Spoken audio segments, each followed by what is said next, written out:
Shalom, Chaverim. Shalom, friends. I'm so excited to be here with you, even though it's virtual. Wanted to share a few words about myself. My name is Yedidia Harush. Was born, raised in Gush Katif in the Gaza Strip. Lived there my whole life until 2005, when the disengagement from the Gaza Strip happened, and the state of Israel, headed by Ariel Sharon, decided to give peace a chance and decided to disengage the communities and basically evacuate all the communities from Gaza. This is where I lost my home. Everything was destroyed by the government, and we had to leave. It was very, very hard and very painful for us. But even though it was very, very painful, we decided to choose the positive side and choose, believing in the people on the land of Israel.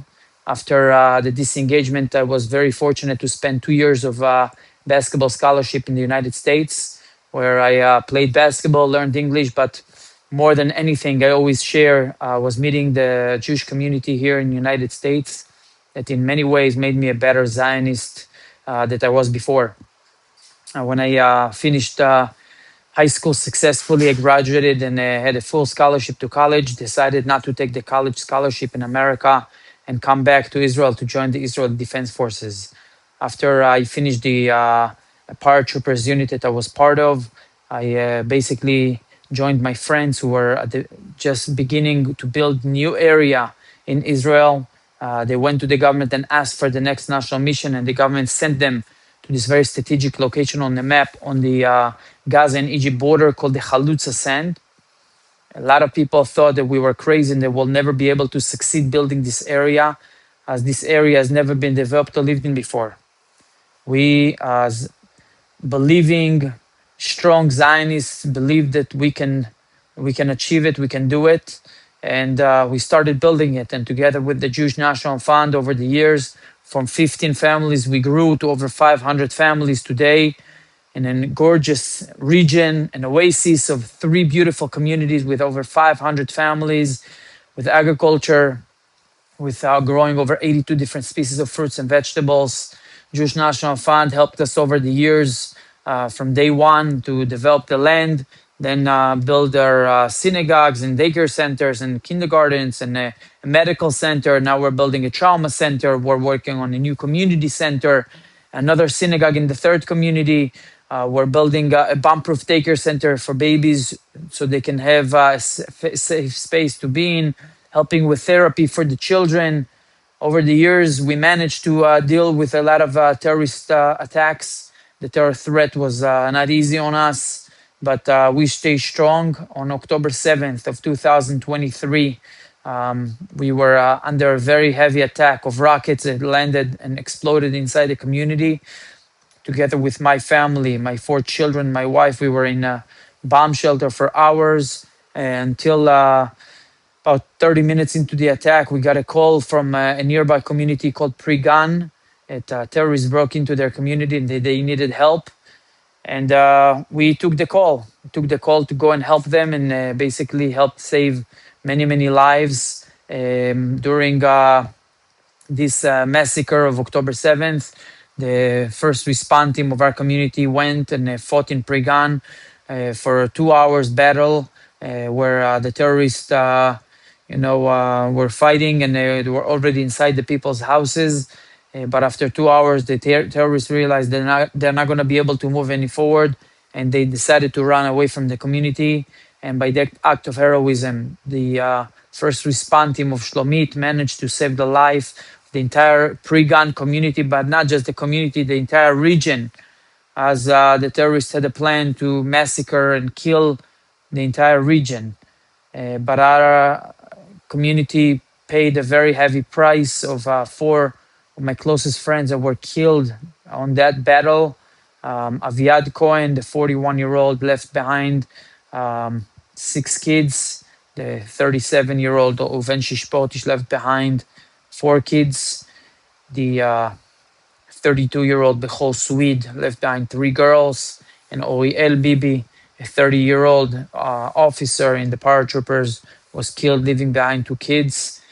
Together, it's 15 children who lost their father.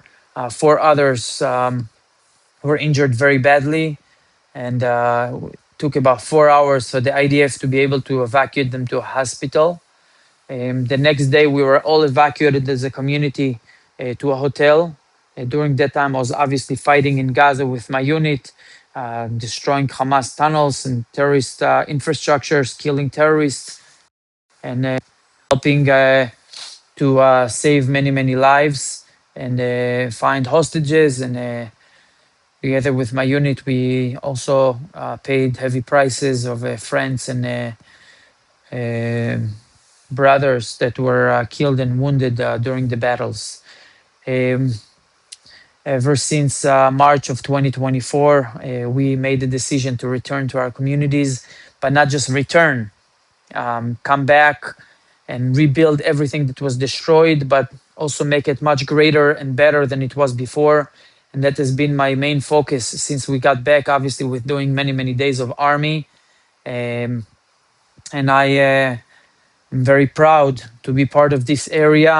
We have over 400 families that are waiting to move into the community. We have a very long waiting list, and not even one available home. We're focusing on many, many big projects to help develop because we understand that we have a new region with many, many more people that want to come, that we need to find services for. If it's schools, employment, healthcare, after school activities, culture life. It's a whole world of things that we need to be able to help the residents and the new people that are coming.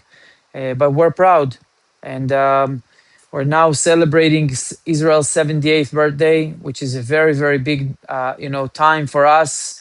Remembering that just 80 years ago, we were under the biggest threat in our history, which was the Holocaust, an existential threat. 6 million of our brothers and sisters were killed, murdered to this battle, the Holocaust massacre. And now we are 78 years into our country's life. And who could believe that we built this beautiful, gorgeous startup nation that you're also a part of? It's our land, it's our homeland. And from here, I just want to wish the State of Israel a happy birthday and promising the State of Israel that I'll be doing my job of being in the front line with my family, with my friends, continuing to strengthen the borders and build a better future for our kids. And together with you, we will be able to continue in doing so. And together with the Jewish National Fund, being very proud to be your voice in Israel. Am Yisrael Chai, Mazal Tov, Yom Huledet Sameach.